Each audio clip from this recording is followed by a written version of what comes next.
This is Debt Free in 30, where every week we take 30 minutes and get practical advice from industry experts about personal finance and living debt-free.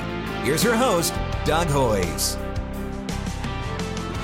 For the first time ever here on Debt Free in 30, on today's show, I interview a guy who went to an unlicensed debt consultant, paid them a lot of money, and only later did he realize that all they did was refer him to a licensed insolvency trustee to file a consumer proposal. He paid a lot of money for nothing. According to a government report, this happens almost 10,000 times a year, and Canadians are paying almost $24 million a year for nothing more than a referral instead of paying no upfront fee and going directly to an LIT. So why does this happen?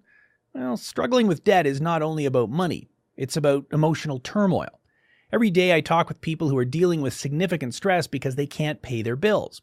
They're getting constant calls from collection agents, or they may have a wage garnishment. They're overwhelmed with the struggle to keep up with debt payments and still have enough money left over for rent, groceries, and everyday living expenses. When they finally reach the breaking point and decide to find help, they're desperate. They want to find someone who will help them and explain their options in easy-to-understand language. They want good debt advice, and they want to talk with someone who won't judge them. They also fear the unknown. What will it cost? What will my life be like afterward? And will I ever be able to get credit again? Now, as a listener of this podcast, you may think, well, that's easy. Only an LIT licensed by the federal government to do bankruptcies and consumer proposals, and so by law, they can't charge an upfront fee, so just go talk to them. Well, I agree, but if you've never had debt problems before, you may be worried that the LIT will suggest bankruptcy, and you don't want to do that, so you look for other options. Unfortunately, this makes people with debt vulnerable to a good sales pitch from unlicensed, unregulated, unqualified debt consultants. And with total household debt in Canada now at almost $2.2 trillion, I'm here to tell you consumer debt relief is a big industry in Canada.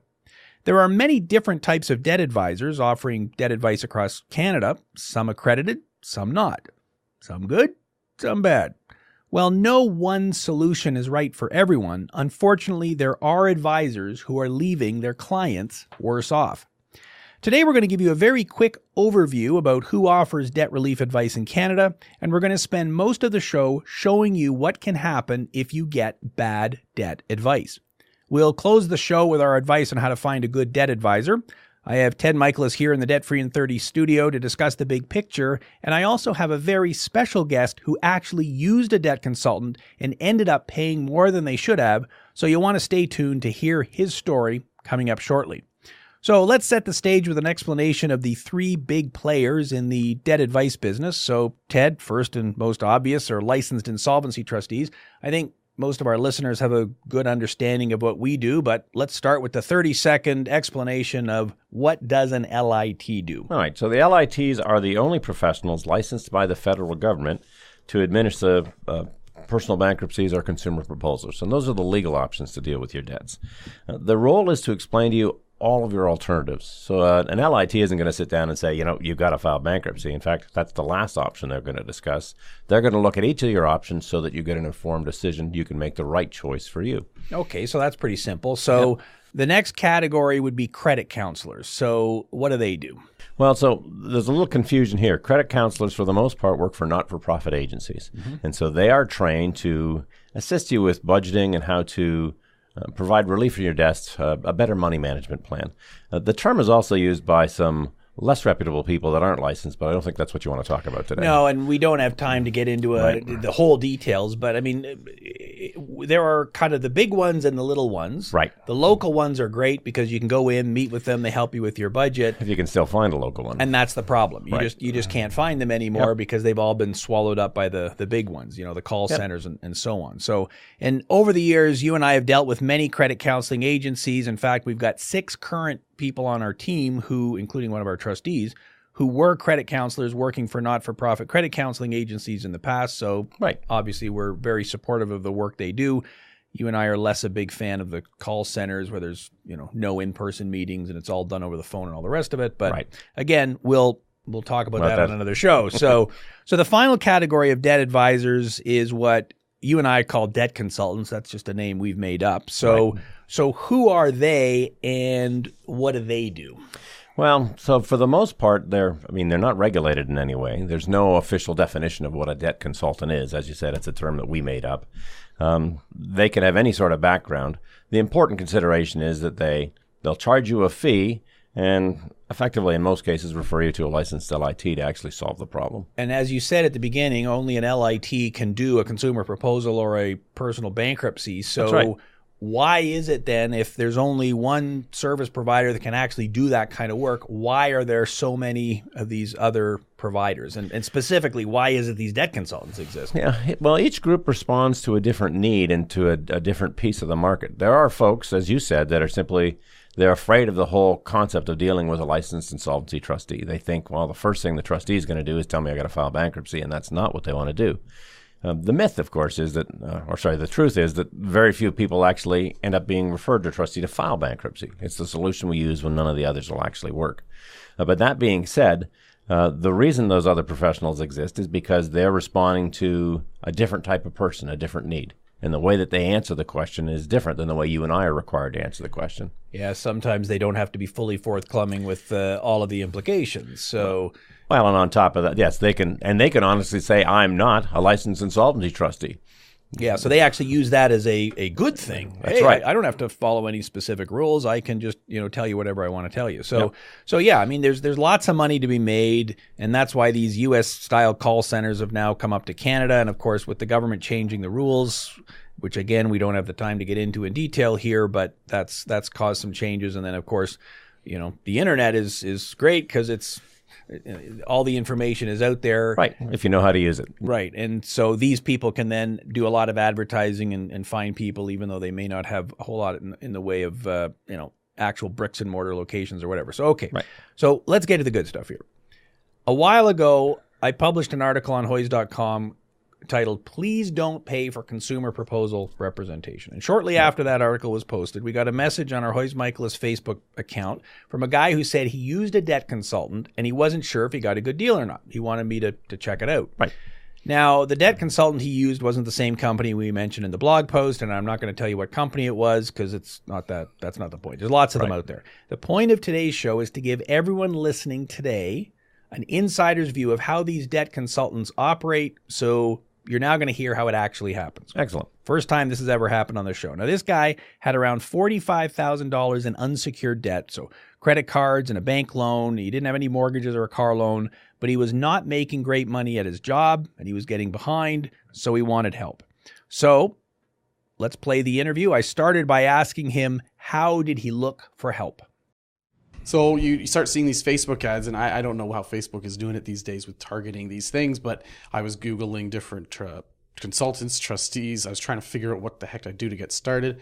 And then the one that kept popping up on my Facebook page, one that just kept popping up, it looked very, very friendly and approachable, and, we're on your team, we're on your side. And so I just did the, send message link, even I think it was through Facebook. And that started a whole process after that. And so why did you? So this we're not going to use names in this because it's not relevant, and it's one of the bigger ones. It's some big company. So why did you? So you reached out to them, and they were friendly, and did you check them out? Did you go to their website? Yeah, their website looked fantastic. It looked like they were kind of the best of everything. They were counselors. They could get your proposals through, and they were on your side. They were a consumer side, not sort of the middleman.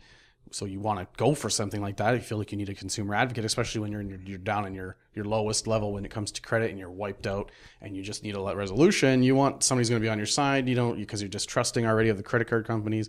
And so they pop up. And, going in, I knew a lot already about the process because, I talked to certain people and things just to find out what options are there. I just needed to find somebody to get the options through and get me the best possible outcome. And when did you have your first meeting with them? Was it had you had lots of conversations back and forth, or just had some back and forth? It was the emails seemed very light. They were just essentially, yeah, come on. Here's an example of what we can do. Here's an example of somebody we've helped, and here's an example of a debt reduction that we've had. I'm thinking, well, this is a no-brainer, and then I'm also thinking, there can't be a cost, or maybe there is a low cost because I don't know what this company really does. But man, they're gonna get it down that low, and he's so friendly and super nice. So I go for it. And so you went in for your first meeting with them, and that's where they gather the information. Who do you owe money to? Is that how it works? Yeah. So I came prepared. I brought in my statements. I knew that certain cards I have already canceled, but we're still paying. Certain cards are still active. And I came in with all my ducks in a row, really. I provided the statements, so it was very easy for them to just take the balance, take the credit name, give me my driver's license information, so they have my address. And how many meetings did you have with them? I believe it was only two until I started meeting with other trustee people, actual trustee people. Okay, so you met with them, gave them some information, came back, gave them some more information, and then at what point did it become clear that there was going to be somebody else involved? There was going to be a trustee involved in this? Essentially, in both meetings, they mentioned, "Oh yeah, we'll find somebody to put this through. We'll find somebody," and then they did say that they weren't trustees. But again, I'm thinking, well, it's maybe it's a service, it's a coaching service. Maybe they have a really great trustee. I don't know, in their back pocket. And again, in the back of my mind, I'm thinking it's not going to cost me that much because I'm already in debt, and I'm thinking I just need a resolution. I'm willing to pay something, I suppose, if they make it easier, or they get me that hidden deal or the hidden best trustee in the world. But, And so at the end of the second meeting, what happens next? Essentially, he had the first meeting, he took the information. The second meeting, he showed me what he was going to ask for, or what he was going to send, or he said that basically what I could offer, essentially. And then, I had signed off on payment schedules and things to him, which, should I mention? Well, yes, I'd like to hear about that. Yeah, so they said that, it's a service, it's based on, your amount of debt, but we'll work out a good deal for you, or a better deal. And so he's in his computer, and then he's like scrolling down, and he's messing with the numbers, and it comes up to about $2,000. And I'm thinking in my head, whoa, that's insane. Like that, maybe that's my debt plus or subtracted from that or something like that. But no, then it became, it's okay. We're going to make it work. We're going to do $300, then $100 and perpetually until it's paid off, including the taxes. And you'll just pay that to me, but you don't have to worry about that. I'm going to get started on your file, which you would think is a lot of work. And that's why he's being doing me a solid here. But I had to pay him $300, then the $300, then the $300. So the brunt of the $2,000 up front. And he was working on the file. So at what point did you meet the trustee then? So you had paid $300, and then you met with the trustee? So I met, the first time was all the info, and then we did work out the pricing, I believe. Then the second time, I believe, is actually when we met the trustee, yeah. So we had email back and forth, I was asking about updates. I'd like an update. What's going on? And I kept having to harp on the person. And then eventually he brought his trustee in from wherever, and the documents were already created in a separate folder from the trustee itself. So I already had my one folder from this consulting company, which was pretty thin. It just had the giant payment schedule and some services rendered, I suppose. And then the big one from the trustee. And so you went in to see the trustee, signed a consumer proposal. Multiple pages no writing from the consultancy whatsoever. It was completely separate organization, completely licensed. All done by the trustee. Signing.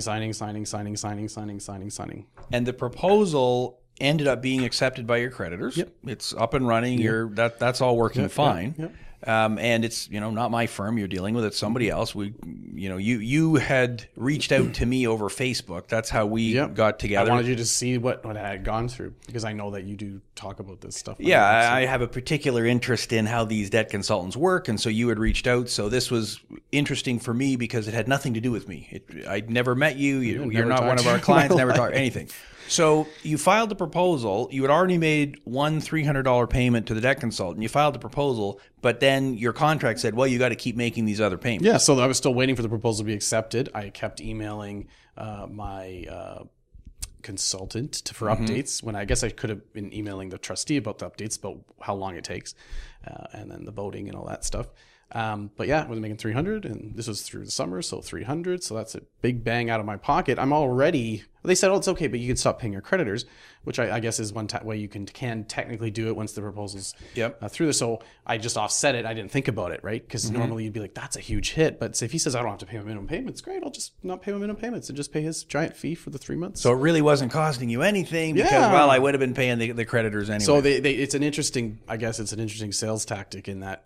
Yeah, but you could stop that. So if you paid $400 or $500 a month in minimums, just pay me the 333. Once we get it through, now you're still paying him something. I think it was $100 a month, $100 a month, and then the licensed insolvency trustee, you pay them the settlement or whatever. So yeah, so your proposal that ended up being agreed to by the creditors was $100 a month for 5 years. Yep. And the amount you paid. And obviously, that's not just going to the trustee; that's also going to the creditors. That's to pay it off. I wanted to pay something. I didn't want to go whole hog bankruptcy. I know that works for some people, but I knew that I have the capability of paying something. I just could not never pay the amount that I had because, unfortunately, just the way the jobs are, and even where I'm at now, which is better work, it's still probably not enough to pay off $50,000 or $40,000 in debt. Yeah, and that's the kind of dollars we were talking about. It was like $45,000 or something in unsecured debt. Basically banks, credit cards, nothing unusual. No.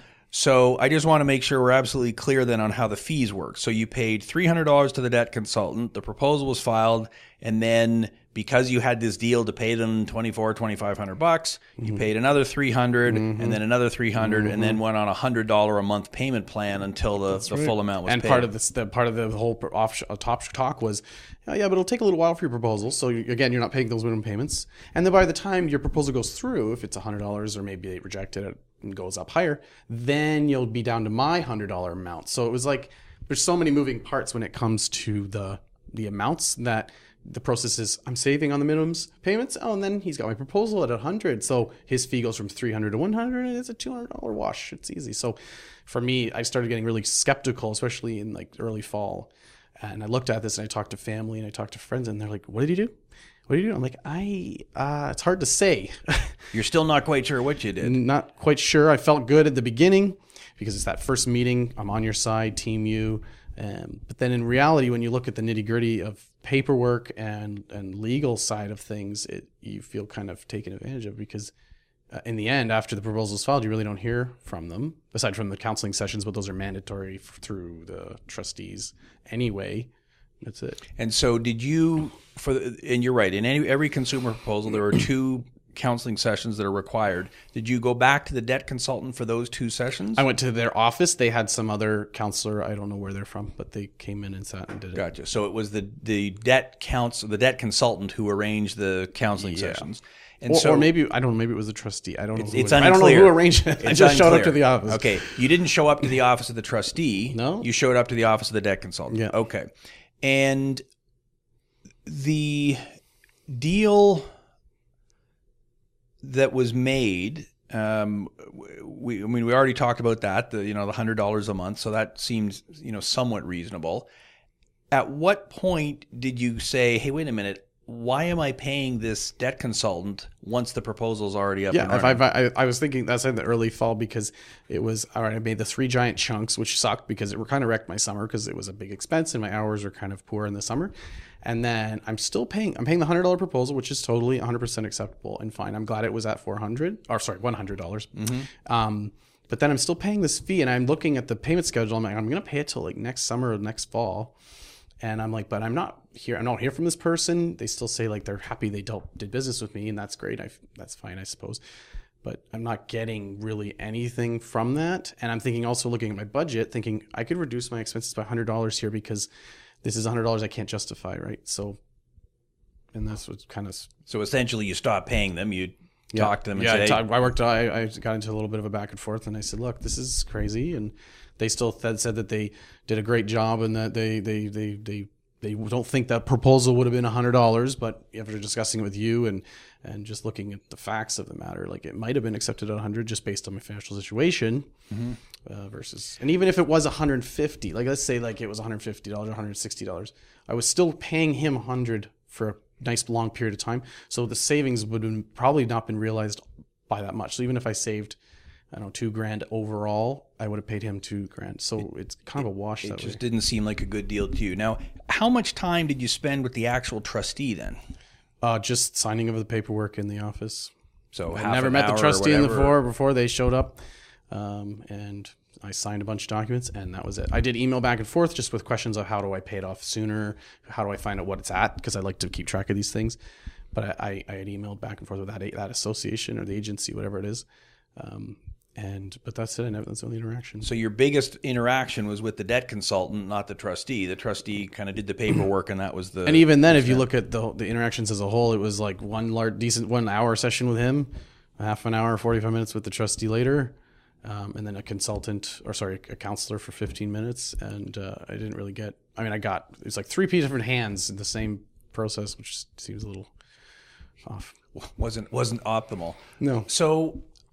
Up front, when you reached out to the debt consultant and, you had done some research and whatnot. So I knew what options are out there for people who go bankrupt. Right. I thought maybe going there I might get a fifth option or something, thinking, maybe I don't have to do proposal or bankruptcy at all. So that was actually part of the idea. But of course, there's no service outside of that, really. Yeah, and that's why what I was getting at is why didn't you go directly to a trustee? And I guess the answer is, well, I understood that option, but I thought there was some other option. Of course, I thought this was the be all end all. It's a flashy website, it's a flashy service they have. Apparently, it appears no fee or appears low fee, and maybe there's a fifth option because they always say we go over every option out there, and we go over. But in reality, when you look at it, and after talking even with you a little bit and just Googling, there's really only like 3, maybe 4 options depending on your situation. I don't have a house or a mortgage, so it's not something I can leverage.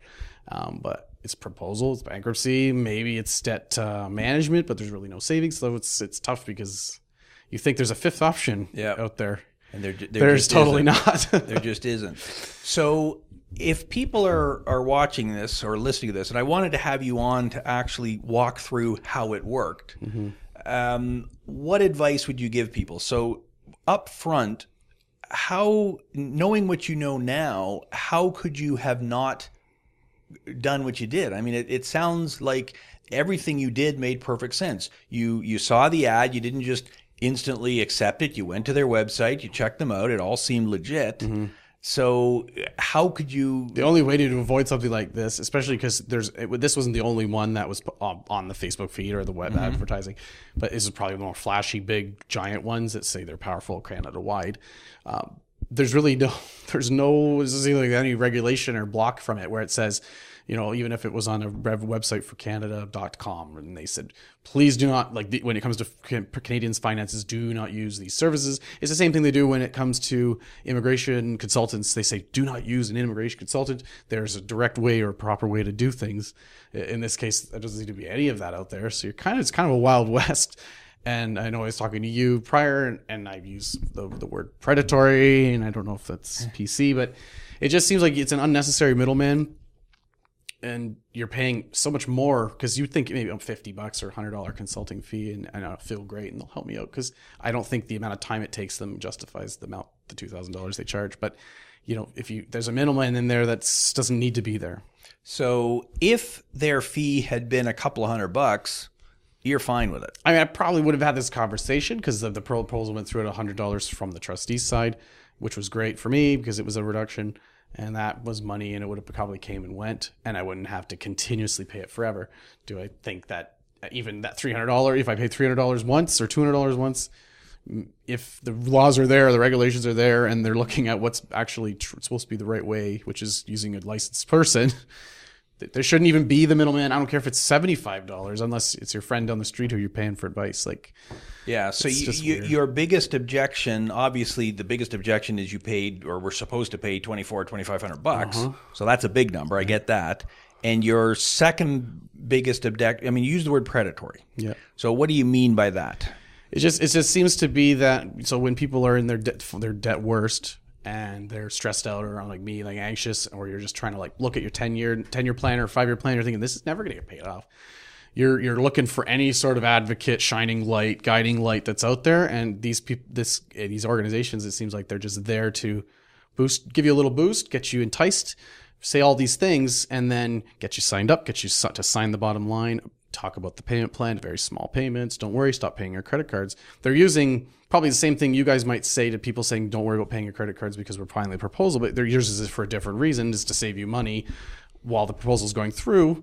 And then there is no monthly payment on top, double stack. This one is like, we're going to find an angle in and we're going to get those people who are worried, and then we'll figure out the payments, and then it'll be a wash. They won't even notice. Yeah, when you come in to see us, when the proposal starts, the rule is you can't pay anybody because everyone has to get treated exactly the same. Everyone gets exactly the same deal. So we're telling you to stop paying because that's what the law says. So the day you file the proposal, no more payments. The only payments you're making are to the trustee, who's then, of course, distributing the money to all the creditors. Once it's finished, yeah. But it sounds like that wasn't explained to you. No. And if it was explained to you... Stop paying the cards, because really, if you hit your credit rating, it's going to go down anyway. And just stop paying it now, and then sign here, and we're going to pay that $300 to me. And you know, and on your budget, which I do have a pretty good budget from Excel spreadsheet, you'll see that the $300 savings or $400 savings on your payments, but you're paying them, so it's a wash. You don't even notice. But luckily for me, I do notice, because it's a payment I would have had to make for a year and a half. Yeah. I was thinking like, no, I'm paying my proposal off as soon as possible, and I'm getting myself a house. I can't have these other expenses. And so what advice would you give to people then who were in the position you were in a year ago or 6 months ago, whatever it was, where I got a bunch of debt, I got $45,000 worth of debt, there's no way I can ever hope to pay it off based on what my income is, I've got no other way, I can't sell my house because I don't own one, I got nothing to sell, there's nothing else I can do.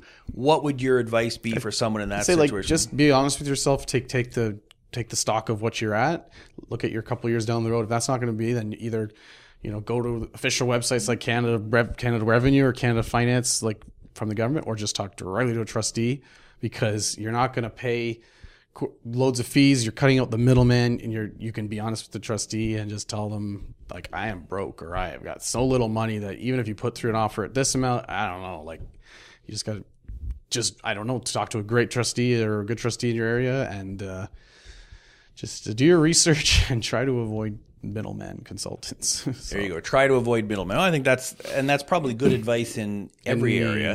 Yeah. Like when you go buy a car, I mean, you could hire a consultant to buy you a car, but you're paying them, and you could have just went there yourself. It's just it's a classic story of because I think through history, there's been these middlemen that pop up, and then the government eventually regulates, but it seems to be one spot they haven't targeted yet. So do you think the answer is the government should regulate more, or do you think the answer is what you just said, that, well, do your own research, and because, I mean, how much can the government possibly regulate? I mean, I honestly think it has to be both, because you can do all the research and you could be very skeptical, but some people are still going to be anxious. They're still going to make a rash decision, and they're going to go to the flashy Facebook or the flashy ad online, and they're going to start there. And by the time they're in and you've been talked to, you're just gonna, that path may continue. So, but I think honestly, if the government regulates, like I'm in travel now, and they regulate the crap out of us, and they cut out a lot of middlemen and scammers and people who think that take extra money for no reason, they probably need to just do that to the same industry and say, like, we can't have these people in the middle.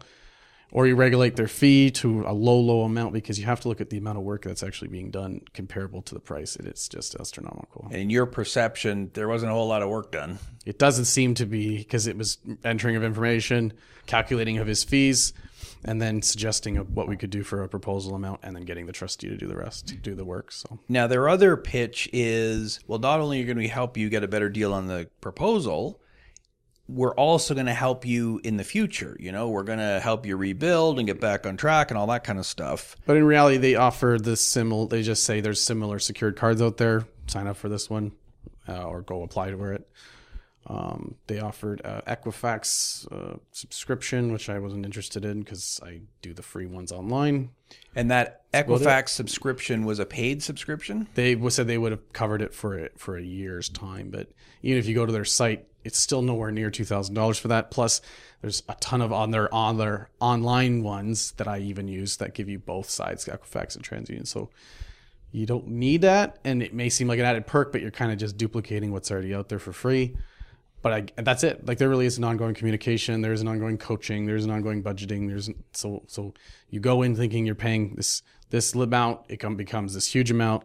You're thinking, okay, well, maybe I'll cross my fingers and I'll get an amazing deal and I'll get some aftercare. It doesn't happen. It doesn't really happen. So what they promised up front wasn't the reality. No. So why is it these guys continue to exist then? I just think that, like I said, when you're targeting people at their weakest or at their vulnerableness, most vulnerable, people are going to look for the shining person to get them out of the mess. And maybe trustees don't do enough advertising in that regard, or as the shining lights are the people who are going to get you out of the mess. And maybe it's just a matter of a little bit of marketing on their side. And these guys might be out of business. I don't know. But this is what they do. They get you in the door and they praise you, and then it becomes a sale of a large amount of money. So I am a trustee, obviously. So give me some advice then. I mean, you've been on the other side of the table. So because I spend lots of money on advertising. I mean, I'm on Facebook, I'm on the radio, I'm all over the place. I don't know. They just have a flashy way of doing it, I think, and they promise you this, and they say, you're this, and you're amazing, and it's not your fault, and yeah, there's some responsibility for the customer. There's some responsibility for the debt holders because they charge a lot of interest and then it compounds. But I don't know. It's tough. I think we have to cut out the middlemen, because otherwise there's always going to be this wedge in the middle that it's taking money. And we talked figures about what you were saying that might have costed the whole Canadian community of people who use these companies. Yeah, well, I know. The Office of the Superintendent of Bankruptcy issued a report saying that in 2016, which was the year they analyzed, 20% of all proposals went through a debt consultant. So your situation is very typical. The amount of money that you were charged is almost exactly what the superintendent's office found was the average fee, somewhere in that $2,500 range. So when you do the math, it was like $23 million in fees that people paid to a middleman. And if you look at the value earned or the return on investment that you would have made with that as a customer, there's not much there that you could have gotten from a trustee at zero cost. So that savings is not realized by all the people in Canada that use these guys, because that could be money in their pocket. Right. And you had to get the money basically by scrimping and saving. It's like, that's right. It was a very tight summer for me. Yeah, and so you were maxed out on your credit cards. It's not like you could take a cash advance and get them. So this was actual real money to you. Real dollars I could have used. So your advice to me is I got to do a better job of getting the word out there. Get the word out there and find a way to change the rules or the laws, because it's not fair. Like I said, I'm in travel and TICO regulates this kind of stuff. These people don't exist in the middle unless they're providing a legitimate service or something tangible or whatever. So if they're doing it for one industry, they need to do it for another one, because especially with this industry, when people are down in their dumps, come on, like it's really easy to take advantage or sell a bill of goods to people when they're down in the dumps. When they're most vulnerable. So any final pieces of advice or words that you'd like either people who are in your situation to hear or the government to hear on the regulation side? Boost up the trustees, because they're the ones who did the paperwork and did the real work, and just cut the middlemen out and go to a trustee, or do your own research, and maybe you can do it yourself through a bank consolidation loan if you have the capacity. Like, it's not always you have to go bankrupt, but you have to go to the people who are licensed and pay their dues and pay the regulations and follow the rules, and you'll get the same deal, or maybe you'll get a better deal, or maybe you get a slightly higher deal, but at least it was done correctly and you're not paying $20 million or whatever in excess fees that could have been in your pocket. Excellent. Thank you very much. I appreciate you doing this. Thank you. Thank you. Wow. Well, that's quite a story, but sadly, it's not a unique story. Ted, you and I have heard a similar story hundreds of times over the years. So let's summarize what we've just heard here. So what was the big takeaway for you? Well, it's really easy to see how this can happen. I mean, this guy's obviously intelligent. He did his homework, and he checked everything out, and he simply liked the fact that they said they were on his side. They were a consumer advocate. They were, he was looking for somebody who's going to be on his side because he already distrusted the credit card companies. The website looked good. Everything was slick. They were friendly. And the initial consultation was very, what's the word I'm looking for? Well, friendly. Amiable. I guess friendly is the right word. I think that's an excellent way. And I mean, you're right. Yep. He used those words that, they're on their side, and, you want someone who's on your side, and obviously he doesn't trust the banks and the credit companies and all the rest of it. So. Well, and he'd done his homework, so he knew about bankruptcy. He'd heard about consumer proposals and credit counseling and debt consolidation. He also thought they had some fifth option. Of course, they didn't. Well, and that's you're right. That's exactly right. So I think it's not really his fault that he got kind of sucked in, if you want to use that word. I mean, they have a fantastic sales pitch. We're on your side, and of course, they don't make it clear what their fees are up front. And so is the fact that they don't make clear what their fees are the biggest problem you have with them? The biggest problem is that they don't do anything useful. Well, that's a problem. I mean, they take your information, they'll send it to a trustee. The trustee does all the work because legally we're required to. So that means they're preparing the paperwork, they're communicating with your creditors, they're processing all of the transactions that happen during your proposal. The debt consultant makes a sales pitch to an unsuspecting individual, collects their fee, and in some cases, it's many thousands of dollars. I mean, this guy paid all that money that he could have used for something else. Well, yeah, and as I said in the interview, this is not just our opinion. In April 2017, the Office of the Superintendent of Bankruptcy released a report that said that in 2016, in almost 10,000 consumer proposal filings, the debtor reported having paid for financial advice before being directed to an LIT, and over half of those cases involve two large volume debt consultants. So it's not little guys giving advice. It's big, sophisticated companies that have lots of money to spend on Facebook and Google ads. That's how they attract people. Right. This report also said that the average fee charged by the debt consultants was $2,400, which was almost exactly the fee that we just heard in the interview we just played. Right. So let's do some math here.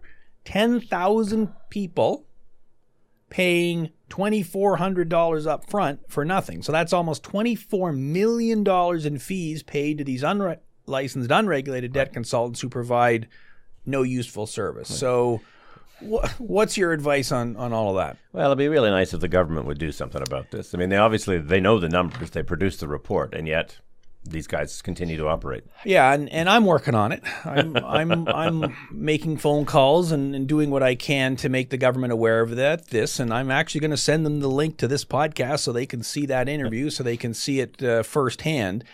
And frankly, I think it's pretty simple to fix. There's a few things. The rules already exist, so I think the government could fix this pretty quickly. But and again, let me read more from the report here. So this is an actual quote. The government report said, quote, 13 LIT firms, including one national level firm, were found to have one or more LITs operating in a frequent and sustained relationship with two large volume firms. For approximately 50 LITs within these 13 firms, more than 40% of their Division II filings, that's consumer proposals, were sourced from these debt consultants. For approximately 20 of those LITs, more than 90% of their consumer proposals originated with these two firms.